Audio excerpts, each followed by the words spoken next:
बिस्मिल्लाहिर्रहमानिर्रहीम। इस वेले असी तारीखी पिंड अब्दाल दे कोल नहर अपर चनाब दे किनारे खलोते हाँ।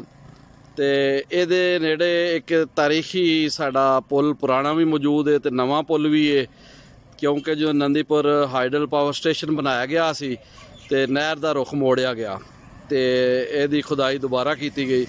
तो असी कूक पाकिस्तान कूक की टीम के नाल इस वेले अब्दाल के नेड़े पहुँच चुके हैं। ये अब्दाल की जड़ा रस्ता है जितों दाखिल होंदा है, इस वेले उत्थे असी खलोते हैं। तो मेरे नाल इस टाइम पंजाबी सोशल मूवमेंट के आगू मोहम्मद ज़ाहिर भट्टी मौजूद ने। ये इस इलाके की तारीखी हैसीयत के हवाले नाल गलबात करनगे ते नहर अपर चनाब ते शमाल मगरब जनूब जड़े बस्तियां मौजूद ने उस हवाले नाल सानू दस पाएंगे जी।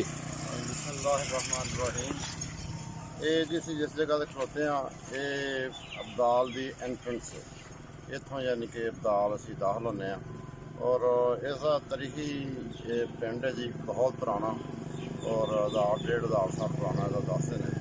तो यह जो पुल है ये पुराना पुल है आखिर। अच्छा जी, 1900 के करीब इन्हू बनाया गया सी।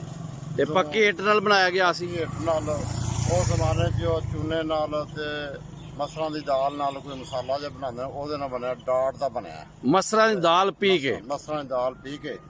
तो यह साइड से देखो जंगल है। ये जो इत्थे डैम बनया जो नंदीपुर हाइडल पावर स्टेशन बनया 1958 उदों ये नवी नहर इत्थे नाल ही बनाई गई। अच्छा, ये नहर अपर चनाब दा उन्हें गहरी चाही की क्योंकि इधर उच्ची नहर सी तो वो फिर उन्होंने नवी नहर खोदी 10 किलोमीटर तक जंगल बन चुके हैं।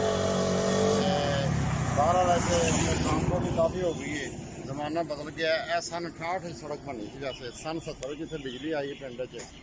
तो ये एक वेखो जी उन्हें बड़ा जबरदस्त व्यू है। मेरा ख्याल गुजरा जिन्ने को दरख्त इत्थे अब्दाल दे नाल ने नंदीपुर तो लैके रत्ते तक इन्ने किधरे भी नहीं। तो यह दसो कि जी नहर पुरानी है तो यह तो नवी हो गई ना, साढ़े पिछले पासे जी नज़र भी आ रही है। जी पुरानी जी खुदाई सी ये किस सन च होई सी? देखो जी सर्वे वगैरह तो 1895 च शुरू हो गए सन। उस तो पहला एक नहर 1885 गुबेरा ब्रांच जी है जी उत्थे लोअर अपर चनाब के नाम से अलीपुर के कोलों खानका डोगरां जाती है वो कड़ी फिर दूसरी नहर वड्डी नहर अपर चनाब बनाते हैं। ये 1911 अप्रैल 1911 वायसराय ने इफ्ताह किया। अच्छा जी, उस तो 10-15 साल पहले तमीर होंगी थी, काफ़ी लंबी नहर है और इतों सियालकोट एडमरल तो शुरू होती है देखो जी और हज़ारा एकड़ जमीन खराब करती बल्कि लखां एकड़ शेहूपुर रावी जाके गिरती। अंग्रेज़ का बड़ा वड्डा एक कारनामा है। अच्छा, तो ये दसो कि ये नहर की डूंघाई भी काफ़ी सी? हाँ ये देखो जी 15-16 फुट गहरी नहर है और चढ़ाई भी उस हिसाब न कोई 80-90 फुट की चढ़ाई है जी, बल्कि ज़्यादा है। अच्छा, ये जो एक स्टैंडर्ड अगों टेरीब्यूटरीज ने मुख्तलिफ जड़ियाँ शाखां जड़ियाँ ने सूए जिन्होंने राजबम आते हैं। यह साडा इलाका सतो शदाब है जी, ये नहरों की वजह नाल इत्थे वगदियां ठंडियां नहरां ने। इत्थे रुखां दियां ठंडियां छावां ने, इत्थे वगदियां ठंडियां नहरां ने, इत्थे रुखां दियां ठंडियां छावां ने। इत्थे रब दा खास इनाम है। हाँ जी, ये रब दा खास फैजान है। इत्थे पंज दिन पाक दसाया होवे, इत्थे रब दा खास इनाम है। तो बहरहाल जी अब्दाल जड़ा ये नाम ही एक बड़ा जबरदस्त सराहनी जा नाम है। कुतुब अब्दाल जड़े मुरातब ने औलिया कराम दे। ते वैसे बेसिकली पहला सारे दसदे ने पुराने बंदे कि इत्थे हिंदू सिखां दा पिंड सी। फिर कन्वर्जन आहिस्ता आहिस्ता जिउं जिउं इस्लाम की रोशनी पहुँचती गई ये लोग कन्वर्ट होंदे गए। तो अज तो 10 साल पहला एक बड़ा पुराना इत्थे बोर्ड सी जी और मेरे कनालों के सी जी ईसाइयों की ठट्ठी वो बोर्ड सी। वो बोर्ड बहुत 700-800 साल पुराना है। मेरे दादे ने 1900 के करीब जो मैं अं स्कूल प्राइमरी स्कूल जाने हाँ जो 1876 का कायमशुदा है। शुरू जो स्कूल बने सन ये इन्होंने पिंडा एक पिंड है कि हर 5-6 पिंड एक स्कूल प्राइमरी स्कूल बनाया। 1900 के भी साढ़े दादे दस ने साढ़े उन्होंने वड्डे भी आते असें इंज ही वेखे बोर्ड में। हूँ पिछे उन्हें क्योंकि एक्सटेंशन करनी सी ਆਪਣਾ ਜੀ ਉਹਨਾਂ ਦਾ ਜਿਹੜਾ ਆਪਣਾ ਇਬਾਦਤਗਾਹ ਜਿਹੜੀ ਹੈ ਆਪਣਾ ਗਿਰਜਾ, ਤੇ ਹਾਲਾਂਕਿ ਗਿਰਜਾ ਹੋਰ ਵੀ ਚਲੋ ਅੱਲਾ ਦੀ ਜ਼ਮੀਨ ਬੜੀ ਵਸੀਹ ਹੈ, ਵਾਲੇਕੁਮ ਸਲਾਮ, ਹੋਰ ਵੀ ਕਿਤੇ ਬਣ ਸਕਦਾ ਸੀ, ਲੇਕਿਨ ਉਹਨਾਂ ਕਿਹਾ ਕਿ ਇੱਥੇ ਪਹਿਲਾਂ ਬਣਿਆ, ਚਲੋ ਜਿਹਨੂੰ ਐਕਸਟੈਂਡ ਉਹ ਦਰਖਤ ਵੱਢ ਦਿੱਤਾ ਗਿਆ, ਉਹ ਤਾਰੀਖੀ ਸੀ ਇਹ ਤਾਂ ਉਸ ਦੀ ਖਤਮ ਕਰਤੀ ਮੈਂ ਗਈ। ਸਮਝਦਾ ਜੀ ਉਹਦੇ 'ਚ ਇੱਕ ਤਾਰੀਖ ਸੀ, ਸਾਡੇ ਅਜਦਾਦ ਜਿਹੜੇ ਨੇ ਸਾਡੇ ਵੱਡੇ ਸਾਰੇ ਉੱਥੇ ਨਜ਼ਰ ਆਉਂਦੇ ਸਨ ਯਕੀਨ ਕਿਉਂਕਿ ਆਂਦੇ ਨੇ ਜੀ ਰੁੱਖ ਵੀ ਗੱਲਾਂ ਕਰਦੇ ਨੇ, ਤੇ ਜਿਹੜੇ ਲੋਕੀ ਉਹਨਾਂ ਦੇ ਥੱਲੇ ਬਹਿੰਦੇ ਰਹੇ ਨੇ ਉਹਨਾਂ ਦੇ ਨਾਲ ਉਹਨਾਂ ਦੀਆਂ ਗੱਲਾਂ ਹੋ ਚੁੱਕੀਆਂ। ਸੱਚੀ ਗੱਲ ਹੈ ਜੀ, ਮੈਂ ਤੇ ਫੇਸਬੁੱਕ ਤੇ ਵੀ ਲਿਖਿਆ ਸੀ, ਬੜੀ ਆਹਜ਼ਾਰੀ ਕੀਤੀ, ਬੜਾ ਦੁੱਖ ਹੋਇਆ, ਤੇ ਕਿਉਂਕਿ ਸਾਡਾ ਤੇ ਕੁਰਾਨੀ ਤਲਕ ਵੀ ਹੈ, ਸਾਡੇ ਵੱਡੇ ਵੀ ਇੱਥੇ ਮਦਫੂਨ ਨੇ ਜੀ, ਇੱਥੇ ਨਹਿਰ ਦੇ ਕਿਨਾਰੇ ਕਬਰਸਤਾਨ 'ਚ ਮਤਲਬ ਕਿ ਸੁੱਤੇ ਨੇ, ਤੇ ਸਾਡੇ ਦਾਦਾ ਦਾਦੀ ਜੀ ਚਾਚੇ ਵਾਲਦੈਨ, ਤੇ ਇੱਕ ਬੜਾ ਇੱਕ ਵੈਸੇ ਵੀ 10 ਸਾਲ ਜ਼ਿੰਦਗੀ ਦੇ ਬਿਹਤਰੀਨ ਅਸੀਂ ਇੱਥੇ ਗੁਜ਼ਾਰੇ ਨੇ, 10ਵੀਂ ਤੱਕ ਇੱਥੇ ਪੜ੍ਹੇ ਆ, ਤੇ ਸਕੂਲ ਠੀਕ ਹੋ ਗਿਆ। ਜ਼ਮਾਨੇ ਜੀ ਵੇਖੋ ਜੀ, ਅਸੀਂ ਜਦੋਂ 1978 'ਚ ਮੈਟ੍ਰਿਕ ਕੀਤਾ ਸੀ, ਤੇ 1876 'ਚ ਬਣਿਆ, 1976 'ਚ ਹਾਈ ਸਕੂਲ ਅਪਗ੍ਰੇਡ ਹੋਇਆ, ਤੇ 70 ਦੇ ਵਿੱਚ ਮਿਡਲ ਸਕੂਲ ਅਪਗ੍ਰੇਡ ਹੋਇਆ। ਬਾਹਰ ਇਹ ਪੰਜਾਬ ਦਾ ਮੈਂ ਸਮਝਣਾ ਜੀ ਇੱਕ ਬਿਊਟੀ ਹੈ। ਇਹ ਦੱਸੋ ਕਿ ਤੁਸੀਂ ਜਿੱਥੇ ਖਲੋਤੇ ਹੋ ਇਸ ਟਾਈਮ, ਤੇ ਇਹ ਤੇ ਹੋ ਗਿਆ ਚੜ੍ਹਦਾ ਪਾਸਾ, ਇਹ ਲਹਿੰਦਾ ਪਾਸਾ, ਲਹਿੰਦੇ ਪਾਸੇ ਜਿਹੜਾ ਹੈ ਇਹ ਜਿਹੜਾ ਰਾਹ ਜਾ ਰਿਹਾ ਹੈ ਅੱਗੇ, ਇੱਥੇ ਪਿੰਡ ਕਿਹੜਾ ਕਿਹੜਾ ਲੱਗਦਾ ਹੈ, ਤੇ ਨਾਲੇ ਰਸਤੇ 'ਚ ਕਿਹੜਾ ਸੂਫੀਆਂ ਦਾ ਡੇਰਾ ਵੀ ਕੋਈ ਦੱਸਦੇ ਨੇ? ਵੇਖੋ ਜੀ, ਜਦੋਂ ਆਪਾਂ ਪੁਲ ਕ੍ਰਾਸ ਕਰੀਏ ਅੱਗੇ ਰਾਜਬਾ ਹੁੰਦੀ, ਉਹਦਾ ਪੁੱਲ ਹੈ, 3 ਇਕੱਠੇ ਪੁੱਲ ਨੇ, ਯਾਨੀ ਅੱਗੇ ਜਾਈਏ ਸੂਫੀਆਂ ਦਾ ਡੇਰਾ ਆ ਜਾਂਦਾ, ਸੂਆ ਲੰਘ ਕੇ ਸੂਆ ਲੰਘ ਕੇ। ਇਹ ਸੂਫੀ ਸੈਫਰਮਾਨ ਲੁਧਿਆਣਵੀ ਦੇ ਇਹ ਸਨ ਮਰੀਜ਼ ਜੀ, ਤੇ ਸਾਡੇ ਬਜ਼ੁਰਗ ਜਿਹੜੇ ਨੇ ਪਰਦਾਦਾ ਉਹ ਉਹਨਾਂ ਦੇ ਪੀਰ ਭਾਈ ਵੀ ਸਨ, ਤੇ ਇੱਥੇ ਡੇਰਾ ਸੀ ਸੂਫੀਆਂ ਦਾ, ਤੇ ਕਾਫੀ ਇੱਕ ਰੂਹਾਨੀ ਵੀ ਇੱਕ ਮਰਕਜ਼ ਹੈ। ਉਸ ਤੋਂ ਅੱਗੇ ਚਲੇ ਜਾਈਏ ਨਾਲ ਹੀ ਖੱਬੇ ਹੱਥ ਫਿਰ ਕੋਟਲੀ ਆ ਜਾਂਦੀ ਹੈ, ਕੋਟਲੀ ਇਹ ਬਾਵੇ ਸਿੱਖ ਸਨ, ਉਹਨਾਂ ਦਾ ਪਿੰਡ ਸੀ, ਸਿੱਖਾਂ ਦਾ ਪਿੰਡ ਸੀ, ਸਿੱਖਾਂ ਦਾ ਪਿੰਡ ਸੀ। ਤੇ ਉਸ ਤੋਂ ਅੱਗੇ ਚਲੇ ਜਾਈਏ ਬੁੱਟਰਾਂ ਵਾਲੀ, ਬੁੱਟਰ ਵੈਸੇ ਹੁਣ ਨਜ਼ਰ ਤੇ ਇੱਥੇ ਆਉਂਦੇ ਕੋਈ ਨਹੀਂ, ਬੁੱਟਰ ਇੱਕ ਜੱਟਾਂ ਦੀ ਸਭ ਕਾਸਟ, ਬੁੱਟਰਾਂ ਵਾਲੀ ਨੂੰ ਆਉਂਦੇ ਨੇ, ਬੁੱਟਰਾਂ ਵਾਲੇ ਦੇ ਨਾਂ। ਤੇ ਉਸ ਤੋਂ ਅੱਗੇ ਅਰੂਪ ਹੈ, ਇਹ ਸਾਈਡ ਤੇ ਚਲੇ ਜਾਈਏ, ਇੱਧਰ ਫਿਰ ਆ ਜਾਂਦਾ ਜੀ ਨਿਜ਼ਾਮਪੁਰ, ਗਾਗੇ ਵਾਲੀ, ਡੇਰਾ ਪੱਟੀਆਂ, ਚਾਹ ਕਸ਼ਮੀਰੀਆਂ, ਤੇ ਇੱਧਰ ਨਾਲ ਚਾਹ ਕਸ਼ਮੀਰੀਆਂ, ਇਹ ਵੀ 1892 ਦਾ ਬਾਅਦ ਹੈ ਜੀ, ਤੇ ਨਹਿਰ ਦੇ ਉੱਤੇ ਸੀ, ਤੇ ਇਸ ਡੇਰੇ ਦੀ ਵੀ ਖਸੂਸੀ ਅਹਿਮੀਅਤ ਹੈ, ਸਾਡੇ ਵੀ ਸਾਰੇ ਅਜਦਾਦ ਇੱਥੇ, ਯਾਨੀ 130 ਕੁ ਸਾਲ ਹੋ ਗਏ ਨੇ ਡੇਰਾ ਪੱਟੀਆਂ ਨੂੰ, ਤਕਰੀਬਨ ਜੀ 130 ਸਾਲ ਲਾ ਲਓ, 130 ਸਾਲ। ਤੇ ਉੱਥੇ ਰੂਹਾਨੀਅਤ ਦੇ ਜਿਹੜੇ ਚਿਰਾਗ ਨੇ ਸੂਫੀ ਸੈਫੁਰ ਰਹਿਮਾਨ ਲੁਧਿਆਣਵੀ ਦੇ ਜਿਹੜੇ ਮੁਰੀਦ ਸਨ, ਸਾਡੇ ਪਰਦਾਦੇ ਦੇ ਜਿਹੜੇ ਨੇ ਜੀ, ਪਰਦਾਦੇ ਦੇ ਛੋਟੇ ਭਾਈ ਸਨ ਵੈਸੇ ਹਾਜੀ ਮੁਹੰਮਦ, ਉਹ ਉਹਨਾਂ ਦੇ ਸੂਫੀ ਸੈਫਰਮਾਨ ਲੁਧਿਆਣਵੀ ਉਹਨਾਂ ਦੇ ਸਨ ਮਰੀਦ, ਤੇ ਔਰ ਸੂਫੀ ਸ਼ਾਇਰ ਵੀ ਸਨ, ਸੂਫੀ ਸ਼ਾਇਰ, ਕਿਤਾਬ ਵੀ ਉਹਨਾਂ ਕਿੱਸਾ ਯਾਸਨ ਯੂਸਫ ਜ਼ਲੈਹਾ ਹਾਜੀ ਉਹਨਾਂ ਦੀ ਕਿਤਾਬ ਹੈ, ਤੇ ਇਸ ਤੋਂ ਇਲਾਵਾ ਵੀ ਮਸਲਿਮ ਮੌਲਾਨਾ ਰੂਮ ਦਾ ਵੀ ਤਰਜਮਾ ਕਰ ਰਹੇ ਸਨ, ਅਨਲਕੀ ਵੀ ਕਿਸੇ ਵਜ੍ਹਾ ਨਾਲ ਛਪ ਨਾ ਸਕੇ, ਸਾਰਾ ਉਹਨਾਂ ਦਾ ਕਾਫੀ ਕਲਾਮ ਰੱਖਦਾ, ਤੇ ਅਬਦਾਲ ਨਾਲ ਖਸੂਸੀ ਤਲਕ ਸੀ। ਅਗਰ ਜੇ ਅਬਦਾਲ ਵੇਖੋ ਜੀ ਸਾਡਾ ਪਿੰਡ ਤੇ ਨਹੀਂ, ਪਿੰਡ ਤੇ ਗਾਗੇ ਲਈ, ਲੇਕਿਨ ਕਿਉਂਕਿ ਅਸੀਂ ਬਾਰਡਰ ਤੇ ਅਬਦਾਲ ਔਰ ਗਾਗੇ ਵਾਸਤੇ ਸਾਨੂੰ ਜ਼ਿਆਦਾ ਡਾਕਖਾਨਾ ਵੀ ਸਾਡਾ ਆਇਆ ਸੀ, ਤੇ ਅਬਦਾਲ ਨਾਲ ਵੈਸੇ ਵੀ ਇੱਕ ਤਲਕ ਜ਼ਿਆਦਾ ਰਿਹਾ ਸਾਡੇ ਬਜ਼ੁਰਗਾਂ ਦਾ, ਇਹ ਵਾਸਤੇ ਸਾਡਾ ਪਿੰਡ ਇੱਕ ਹਿਸਾਬ ਦਾ ਅਬਦਾਲ ਵੀ ਹੈ ਤੇ ਗਾਗੇ ਲਈ ਵੀ ਹੈ। ਤੇ ਨਾਲ ਉਸ ਤੋਂ ਬਾਅਦ ਅੱਗੇ ਜੀ ਸਾਡੇ 2 ਫਰਲਾਂਗ ਤੇ 2.5 ਫਰਲਾਂਗ ਤੇ ਨੰਦੀਪੁਰ ਪਾਵਰ ਹਾਊਸ ਹੈ, ਉਹਦੀ ਖਸੂਸੀ ਅਹਿਮੀਅਤ ਹੈ, ਸੈਰਗਾਹ ਸੀ ਕਿਸੇ ਜ਼ਮਾਨੇ 'ਚ, ਅੱਜ ਤੇ ਜ਼ਮਾਨਾ ਬਦਲ ਗਿਆ, ਨਾ ਉਹ ਬੰਦੇ ਰਹੇ ਨੇ, ਨਾ ਉਹ ਗੱਲਾਂ ਨਾ ਰਹੀਆਂ, ਉਹ ਬਾਤਾਂ ਨਾ ਰਹੀਆਂ, ਬਾਤਾਂ ਨਾ ਰਹੀਆਂ, ਹਰ ਚੀਜ਼ ਬਦਲ ਗਈ ਹੈ, ਯਕੀਨ ਕਰੋ ਜਦੋਂ ਵੇਖੀ ਗਿਆ। ਤੇ ਯਾਨੀ ਅਸੀਂ ਵਸੇਬ ਨੂੰ ਜਿਹੜਾ ਮਹਫੂਜ਼ ਰੱਖਣ ਵਾਸਤੇ ਕੋਈ ਜਦੋਜਹਿਦ ਨਹੀਂ ਕੀਤੀ ਗਈ, ਜਦੋਂ ਜੋ ਦਰਖਤਾਂ ਨੂੰ ਇੰਜ ਕੱਟਿਆ, ਹੁਣ ਤੇ ਜਦੋਂ ਬੋਰਡ ਕੱਟਿਆ ਤਾਂ ਇੰਜ ਮੈਨੂੰ ਲੱਗਦਾ ਸੀ ਕਿਸੇ ਨੂੰ, ਸੱਚੀ ਗੱਲ ਹੈ, ਤਾਰੀਖ ਵੱਢ ਦਿੱਤੀ ਗਈ, ਆਪਣਾ ਆਪ ਕੱਟ ਦਿੱਤਾ ਹੈ, ਅਬਦਾਲ ਨੂੰ ਕੱਟ ਦਿੱਤਾ ਗਿਆ। ਤੇ ਬਹਰਹਾਲ ਅਸੀਂ ਤੇ ਵੇਖੋ ਜੀ ਸਾਡਾ ਕਿਉਂਕਿ ਇੱਕ ਤਲਕ ਹੈ ਰੂਹਾਨੀ ਜਿਹਾ, ਕਈ ਵਾਰੀ ਸੁੱਤਿਆਂ ਪੈ ਵੀ ਖਾਬਾਂ 'ਚ ਸੁਪਨਿਆਂ 'ਚ ਇੱਥੇ ਲੱਗ ਫਿਰਨੇ ਆ। ਮੈਂ ਹੁਣ ਕਿਸੇ ਜ਼ਮਾਨੇ 'ਚ ਟ੍ਰੈਫਿਕ ਨਹੀਂ ਬੜੀ ਟ੍ਰੈਫਿਕ ਹੋ ਗਈ ਹੈ, ਗੱਡੀਆਂ ਆਮ ਹੋ ਗਈਆਂ ਨੇ,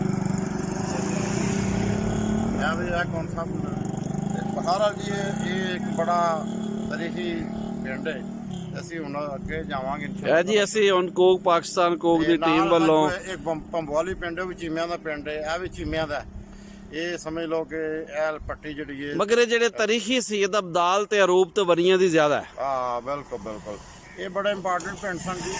ਅਬਦਾਲ 70-80 ਫੁੱਟ ਤੇ ਥੇ ਤੇ, ਇਹਦਾ ਮਤਲਬ ਹੈ ਕਿ ਇਹਦਾ ਟਿੱਬਾ ਜਿਹੜਾ ਇਹ ਏਡਾ ਵੱਡਾ ਟਿੱਬਾ ਹੈ, ਉਹਦੇ ਉੱਤੇ ਘਰ ਬਣਦੇ ਗਏ, ਔਰ ਘਰ ਕਿਵੇਂ ਜਦੋਂ ਹਰ ਮਤਲਬ ਕਿ ਉਦੋਂ ਕੱਚੇ ਪੱਕੇ ਘਰ ਹੁੰਦੇ ਆ, ਢੱਠ ਗਏ, ਫਿਰ ਬਣ ਗਿਆ 50 60 70 ਸਾਲ ਬਾਅਦ। ਔਰ ਮੁਸਲਸਲ ਘਰਾਂ ਦੇ ਉੱਤੇ ਘਰ ਹੋਏ ਵਾਸਤੇ ਉੱਚੀ ਜਗ੍ਹਾ 'ਤੇ ਲੋਕ ਬਣਾਉਂਦੇ ਹਨ ਕਿ ਸਲਾਬ ਬਾਰਿਸ਼ ਤੋਂ ਪਾਣੀ ਤੋਂ ਮਹਿਫੂਜ਼ ਹੋਣ ਵਾਸਤੇ। ਤੇ ਜਦੋਂ ਅਸੀਂ ਬਚਪਨ 'ਚ ਇੱਥੇ ਫਿਰਨੇ ਕਰਦੇ ਸਾਂ ਤੇ ਇੱਕ ਬਾਬਾ ਜੀ ਲਹਿਰ ਉਹ ਦੱਸਦੇ ਕਰਦੇ ਹਨ ਕਿ ਅਸੀਂ ਇੱਥੇ ਪਹਿਲਾਂ ਜੋ ਨਹਿਰਾਂ ਨਹੀਂ ਹੁੰਦੇ ਸਲਾਬ ਦਾ ਪਾਣੀ ਇੱਥੇ ਆਉਂਦਾ ਹੈ, ਹੜ੍ਹ ਉਦੋਂ ਆਉਂਦੇ ਹਨ, ਹੜ੍ਹਾਂ ਨਾਲ ਉਹਦੇ ਵਿੱਚ ਨਹਾਉਣੇ ਕਰ ਰਹੇ ਤੇ ਆਉਂਦੇ ਹਨ ਜੀ। ਅਸੀਂ ਇਹ ਮਜ਼ਦੂਰੀ ਵੀ ਕਰਦੇ ਰਹੇ ਹਾਂ, ਬਜ਼ੁਰਗ ਦੱਸਦੇ ਕਰਦੇ ਨੇ। ਇਹ ਪੁਲ ਤੇ ਇਹ ਪੁਲ ਜਿਹੜਾ ਵੇਖੋ ਜੀ 1905 ਦੇ ਕਰੀਬ ਬਣਿਆ ਤੇ ਉਦੋਂ 4 ਆਨੇ ਮਜ਼ਦੂਰੀ ਸੀ। ਤਾਂ ਆਉਂਦੇ ਹਨ 4 ਆਨੇ ਬੜੇ ਹੁੰਦੇ ਸੀ, ਅਮਾਊਂਟ ਹੁੰਦੀ ਸੀ ਤੇ ਸਾਰੇ 4 ਆਨੇ ਆਉਣੇ ਤੇ ਸਾਰਿਆਂ ਨੇ ਖੋਣ ਦੀ ਕੋਸ਼ਿਸ਼ ਕਰਨੀ। ਪਰ ਇਸ ਇੰਨੀ ਗੁਰਬਤ ਸਾਡੀ। ਇਸ ਨਹਿਰ ਤੋਂ ਪਹਿਲਾਂ ਤੇ ਵਾਈ ਬੀਜੀ ਫਿਰ ਖੂਹਾਂ ਦੇ ਨਾਲ ਹੀ ਹੁੰਦੀ ਵਾਈ ਸੀ। ਬੀਜੀ ਜੀ ਖੂਹਾਂ ਜਿਹੜੇ ਖੂਹ ਵੀ ਕਾਫੀ ਇੱਥੇ ਗਹਿਰੇ ਸਨ। ਉਹਦੀ ਵਜ੍ਹਾ ਹੈ ਕਿ ਦਰਿਆ ਦਾ ਦੂਰ ਹੈ ਤੇ ਗਹਿਰੇ ਸਨ। ਬਲਕਿ ਸਾਡੇ ਦਾਦੇ ਵੀ ਦੱਸਦੇ ਨੇ ਕਿ 8 ਪੈਲੀ ਬਾਅਦ ਵਿਗਾ ਜ਼ਮੀਨ ਭੀਜਦੀ ਸੀ ਤੇ ਉਹ ਵੀ ਜਨਾਬ ਪਾਣੀ ਥੱਲੇ ਖੁਸ਼ਕ ਹੋ ਜਾਣਾ। ਤੇ ਜਦੋਂ ਨਹਿਰ ਆਈ ਤੇ ਕੱਚਾ ਪੱਕਾ ਖੂਹ ਸੀ ਸਾਡਾ ਕਸ਼ਮੀਰੀਆਂ ਲਈ ਤੇ ਉਹ ਵੀ ਜਨਾਬ ਜਿਹੜਾ ਨਾ ਖੂਹ ਵੀ ਬਹਿ ਗਿਆ। ਫਿਰ ਉਸ ਤੋਂ ਬਾਅਦ ਨਵਾਂ ਖੂਹ ਬਣਾਇਆ। ਉਹ 15 ਪੈਲੀਆਂ ਸਾਡੀ ਇੱਥੇ ਨਹਿਰ 'ਚ ਆ ਗਈ। 15 ਪੈਲੀਆਂ ਜੋ ਖਰੀਦੀ ਸੀ ਵੇਖੋ ਜੀ, ਉਹਦੀ ਤੁਹਾਨੂੰ ਮੈਂ ਇੱਕ ਤਾਰੀਖ ਦੱਸਣਾ ਚਾਹੁੰਦਾ ਕਿ ਉਹ ਜ਼ਮਾਨੇ 13 13.5 ਰੁਪਏ ਦੀ ਪੈਲੀ ਖਰੀਦੀ ਗਈ, 800 ਦੀ 60 ਏਕੜ 800 ਰੁਪਏ ਤੇ ਫਿਰ ਜਦੋਂ ਵੇਚੀ ਫਿਰ ਡਬਲ ਰੇਟ ਤੇ ਵਿਕੀ 30-32 ਰੁਪਏ। ਉਹਦੇ ਫਿਰ ਉਹਨਾਂ ਤੇ 3 ਘਰ ਬਣਾਏ, ਇੱਕ ਫਿਰ ਹੈਂਡ ਪੰਪ ਵੀ ਲਾਇਆ। ਹੈਂਡ ਪੰਪ ਉਸ ਜ਼ਮਾਨੇ 'ਚ ਬੜੀ ਵੱਡੀ ਗੱਲ ਸੀ। ਸਾਡੇ ਖੂਹ ਨੂੰ ਇਹ ਇਮਤਿਆਜ਼ ਹਾਸਲ ਹੈ ਕਿ ਉਸ ਜ਼ਮਾਨੇ 'ਚ ਵੀ 1920 'ਚ ਹੈਂਡ ਪੰਪ ਇਹ ਵੀ ਇੱਕ ਨੇ ਲੋਕ ਆਮ ਤੌਰ 'ਤੇ ਜਾਂਦੇ ਸਨ। ਖੂਹ ਵੀ ਸਾਡੇ ਹੈ ਸੀ ਲੇਕਿਨ ਹੈਂਡ ਪੰਪ ਦਾ ਪਾਣੀ ਇਸਤੇਮਾਲ ਹੁੰਦਾ ਸੀ। 1964 'ਚ ਵੇਖੋ ਜੀ ਇਹ ਇਲਾਕਾ ਹੀ ਸਭ ਤੋਂ ਪਹਿਲਾਂ ਬਿਜਲੀ ਇੱਥੇ ਆਈ। ਉਨੀ ਦੇਰ ਤੱਕ ਨਾਂ ਨਹੀਂ ਬਣਦਾ ਜਿੰਨੀ ਦੇਰ ਤੱਕ ਤੁਸੀਂ ਇਨਵੈਸਟਮੈਂਟ ਨਹੀਂ ਕੋਈ ਕਰਦੇ, ਕੋਈ ਲੋਕਾਂ ਲਈ ਕੰਮ ਨਹੀਂ ਕਰਦੇ, ਕੋਈ ਸਮਾਜੀ ਤੁਹਾਡਾ ਕੰਟਰੀਬਿਊਸ਼ਨ ਨਹੀਂ ਹੁੰਦੇ, ਉਨੀ ਦੇਰ ਤੱਕ ਉਹ ਰਿਕਗਨਾਈਜ਼ ਨਹੀਂ ਹੁੰਦਾ, ਰਿਕਗਨਾਈਜ਼ ਨਹੀਂ ਇਨਸਾਨ ਹੁੰਦਾ।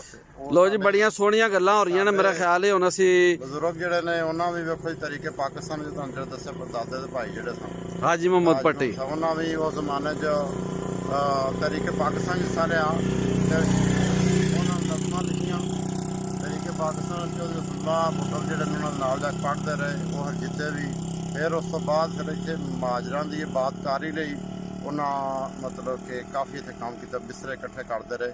ਸੋ ਇਹ ਕੰਟਰੀਬਿਊਸ਼ਨ ਹੈ ਔਰ ਲੋਕ ਅੱਜ ਤੱਕ ਰਿਕਗਨਾਈਜ਼ ਵੀ ਕਰਦੇ ਨੇ। ਨਹੀਂ ਹਾਜੀ ਮੁਹੰਮਦ ਪੱਟੀ ਸਾਹਿਬ ਇੱਕ ਜਿਹੜੀ ਆਜ਼ਾਦੀ ਦੀ ਲੋਕ ਲਹਿਰ ਚੱਲੀ ਸੀ ਉਹਦੇ ਆਗੂ ਸਨ। ਬਿਲਕੁਲ ਬਿਲਕੁਲ। ਔਰ ਉਹਨਾਂ ਦਾ ਬੜਾ ਵੇਖੋ ਜੀ ਮੈਂ ਸਮਝਦਾ ਬੜੇ ਉਹ ਦਾਨਸ਼ਵਰ ਬੰਦੇ ਸਨ, ਸ਼ਾਇਰ ਸਨ, ਪੜ੍ਹੇ ਲਿਖੇ ਬੰਦੇ ਸਨ ਤੇ ਉਹਨਾਂ ਦੇ ਲੋਕ ਮੰਨਦੇ ਸਨ ਤੇ ਰੂਹਾਨੀ ਵੀ ਉਹਨਾਂ ਦਾ ਇੱਕ ਤਲਕ ਸੀ ਤੇ ਅੱਲਾਹ ਤਾਲਾ ਨੇ ਬੜੀ ਉਹਨਾਂ ਨੂੰ ਇੱਜ਼ਤ ਦਿੱਤੀ ਸੀ। ਤੇ ਅਕਬਰ ਸਾਹਿਬ ਉਹਨਾਂ ਦੀ ਆਖਰੀ ਯਾਨੀ ਕਿ ਔਲਾਦ ਸਨ। 68 ਈਅਰ ਸੀ ਉਹਨਾਂ ਦੀ ਉਮਰ ਜਿਸ ਵੇਲੇ ਉਹ ਇਹਨਾਂ ਦੇ ਮਤਲਬ ਅਕਬਰ ਸਾਹਿਬ ਪੈਦਾ ਹੋਏ ਤੇ 72 ਸਾਲ ਦੀ ਉਮਰ ਤੱਕ ਉਹਨਾਂ ਦੀ ਉਹਨਾਂ ਵਫਾਤ ਪਾਈ 1950 'ਚ। ਤੇ ਬਾਕੀ ਜੀ ਇਹ ਇਸ ਤਰ੍ਹਾਂ ਕੋਈ ਨਾ ਕੋਈ ਤੁਸੀਂ ਮੁਆਸ਼ਰੇ ਲਈ ਸੋਸਾਇਟੀ ਲਈ ਕੋਈ ਕੰਟਰੀਬਿਊਟ ਕਰੋਗੇ ਉਹਦਾ ਫਿਰ ਅੱਛੇ ਅਸਰਾਤ ਲੋਕ ਯਾਦ ਵੀ ਰੱਖਦੇ ਨੇ। ਸਾਡੇ ਇਸ ਤਰ੍ਹਾਂ ਹੀ ਚਾਚਾ ਨੇ, ਵਾਲਦ ਸਾਹਿਬ ਨੇ, ਉਹ ਵੀ ਵੇਖੋ ਜੀ ਮੁਖਤਲਿਫ ਮਹਿਕਮੇ ਸਨ, ਸਾਰੇ ਇੰਤਜ਼ਾਮੀਆਂ ਹੀ ਸਨ ਤੇ ਅੱਛਾ ਲੋਕਾਂ ਦੇ ਕੰਮ ਕਰਦੇ ਸਨ। ਯਾਨੀ ਵਸੇਬ ਦੀ ਬਿਹਤਰੀ ਸਾਰਿਆਂ ਜਿਹੜੀ ਇਹਨਾਂ ਆਰ ਕਰਦੇ ਰਹਿਣ। ਹਾਂ ਬਿਲਕੁਲ ਬਿਲਕੁਲ। ਤੇ ਉਹ ਇਹ ਵੇ ਕਿ ਜੀ ਉਹਦਾ ਅੱਲਾ ਦਾ ਸ਼ੁਕਰ ਹੈ ਅੱਜ ਵੀ ਲੋਕ ਫਿਰ ਇਸ ਚੀਜ਼ ਦਾ ਇਹ ਮਤਲਬ ਕਿ ਪੁਰਾਣੇ ਬੰਦੇ ਤੋਂ ਨਗਰ ਜੇ ਘੱਟ ਬਹੁਤ ਥੋੜ੍ਹੇ ਰਹਿ ਗਏ ਨੇ ਲੇਕਿਨ ਉਹਨੂੰ ਯਾਦ ਕਰਦੇ ਨੇ। ਬਹਰਹਾਲ ਜੀ ਗੱਲਾਂ ਚੰਗੀਆਂ ਹੋ ਰਹੀਆਂ ਲੇਕਿਨ ਇੱਕ ਗੱਲ ਅੱਛੀ ਹੈ, ਮੈਂ ਹੁਣ ਜੰਗਲ ਦੇ ਉੱਤੇ ਕੈਮਰਾ ਮਾਰ ਰਿਹਾ, ਤੁਸੀਂ ਦੇਖ ਰਹੇ ਹੋ ਕਿ ਅਬਦਾਲ ਪਿੰਡ ਦੇ ਆਪਣਾ ਜੀ ਚੜ੍ਹਦੇ ਪਾਸੇ ਤੇ ਲਹਿੰਦੇ ਪਾਸੇ ਇਹ ਜੰਗਲ ਹੈ ਔਰ ਇਹ ਜੰਗਲ ਕਾਫੀ ਘਣਾ ਹੈ। ਹਾਂਜੀ ਔਰ ਇਹ ਚਲੋ ਨਵੇਂ ਦੌਰ ਦੇ ਵਿੱਚ ਇੱਕ ਅੱਛੀ ਚੀਜ਼ ਹੈ। ਇਹ ਵੇਖੋ ਜੀ ਇਸ ਤੋਂ ਪਹਿਲਾਂ ਇੱਥੇ ਕਈ ਮਨਸੂਬੇ ਬਣੇ ਸਨ 58 ਤੋਂ ਪਹਿਲੇ।